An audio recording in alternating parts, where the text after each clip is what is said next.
Donc, je m'appelle Pachou Dewai Christensen, je suis Marketing et Partnership Manager pour The Hive. Ça fait depuis à peu près 6 mois que j'ai rejoint The Hive et j'étais avant chez Orange et avant j'étais en Indonésie avec Médecins Sans Frontières, donc j'ai un parcours assez atypique.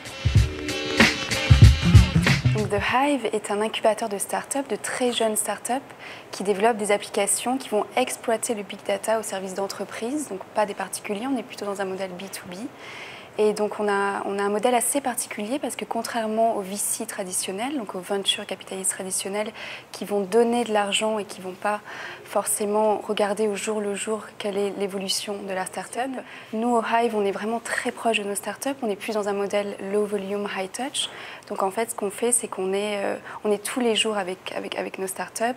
On a aussi une équipe en interne sous le même toit qui va aider ces startups. On a des data scientists, des ingénieurs, des marketeurs, des business développeurs qui vont vraiment aider ces startups à porter l'idée de conception, de concept, d'idée à un produit final et on va même leur trouver des clients, des acheteurs potentiels. Donc le big data, les grosses données, c'est toute l'information qui est échangée sur Internet, c'est toute l'information qui est générée sur Internet, donc par nous, les utilisateurs, avec les posts qu'on peut mettre en ligne, les photos qu'on peut mettre en ligne, les articles qu'on peut regarder, qu'on peut acheter, les recherches qu'on fait, mais aussi les appareils qui communiquent entre eux. Donc c'est autant d'informations qui sont générées chaque jour et le volume ne fait qu'augmenter. Donc chaque jour, on produit plus d'informations qu'on a pu le faire la veille. Il faut savoir que jusqu'en 2003, l'histoire de l'humanité a créé 5 exabytes de volume d'informations. En 2011, on a créé ces 5 exabytes en 2 ans. Et en 2013, donc maintenant, c'est en 10 minutes qu'on crée cette quantité d'informations.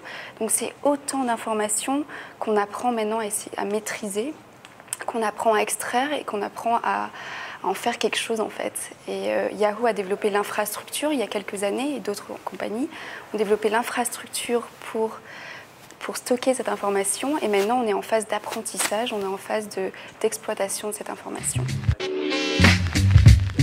De plus en plus de secteurs en fait, c'est incroyable. Je pense que ça a plutôt commencé par la publicité, le marketing, c'est-à-dire pour les marques et les magasins, comment comprendre leurs clients, quelles sont leurs habitudes, quelles sont les tranches d'âge qui vont acheter tel produit. Donc c'est vraiment du marketing pur, mais ça commence à toucher la médecine maintenant, c'est-à-dire les médecins, enfin les laboratoires, les chercheurs vont essayer de comprendre un peu toutes les patterns, toutes les similitudes qu'il peut y avoir entre certains patients et donc il y a beaucoup à apprendre en fait avec toutes les données qui sont disponibles.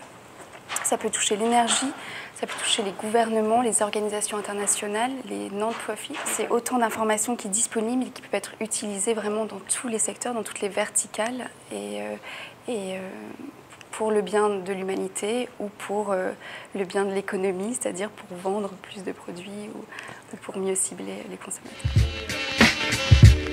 Il est vrai que le big data est très intrusif, c'est-à-dire qu'on va connaître les gens, on va savoir ce qu'ils font, leurs habitudes, etc. Ça peut être utilisé à des fins commerciales, mais comme je disais tout à l'heure, ça peut être aussi utilisé à des fins de développement économique, à des fins humanitaires, mais aussi pour la médecine. On peut progresser aussi grâce à la connaissance de ce qui est grâce aux données qu'on collecte sur les patients, par exemple. Donc ça peut être aussi une façon de contribuer à l'évolution de la recherche et au progrès de la science. Après, en tant qu'utilisateur, il faut aussi savoir mesurer les données qu'on donne sur Internet et c'est à chacun de prendre ses précautions. Je pense qu'il y a de plus en plus d'articles sur le big data, donc on commence à s'y intéresser et je pense que la question qui revient le plus souvent en France, contrairement aux opportunités que ça peut apporter, c'est beaucoup des questions de privacy. Donc je pense que c'est bien, c'est important que la France pense à ces choses-là, mais ça peut être aussi un risque de perdre un peu en compétitivité par rapport à des pays qui investissent énormément et qui embrassent un peu cette technologie comme une nouvelle opportunité. Obama a investi 200 millions de dollars, il me semble, a investi beaucoup d'argent pour le big data, donc il y voit vraiment une opportunité. Je pense que l'État français s'y intéresse beaucoup. Je pense qu'ils ont créé une nouvelle agence, mais que la privacy risque d'être un peu un frein. Après, ça peut être une bonne chose ou pas. bien, je pense que vous devriez vous intéresser à ce qui se passe parce que je pense que le Big Data va transformer la façon dont on vit dans les prochaines années. Tout est connecté, les voitures, les mobiles. Il faut garder ses précautions, mais il ne faut pas avoir trop peur non plus. C'est une avancée technologique qui peut apporter beaucoup. Et donc c'est important d'être partie prenante, de s'y intéresser, de comprendre ce qui se passe. Et pour cela, on a The Hive Think Tank, qui est un groupe de réflexion où on organise des événements chaque semaine qui concernent un peu toutes les facettes du Big Data, que ce soit le design, l'art, l'infrastructure, la data science, et qui permettent de poser aussi les vraies questions. Donc beaucoup de nos vidéos sont consultables en ligne. Voilà.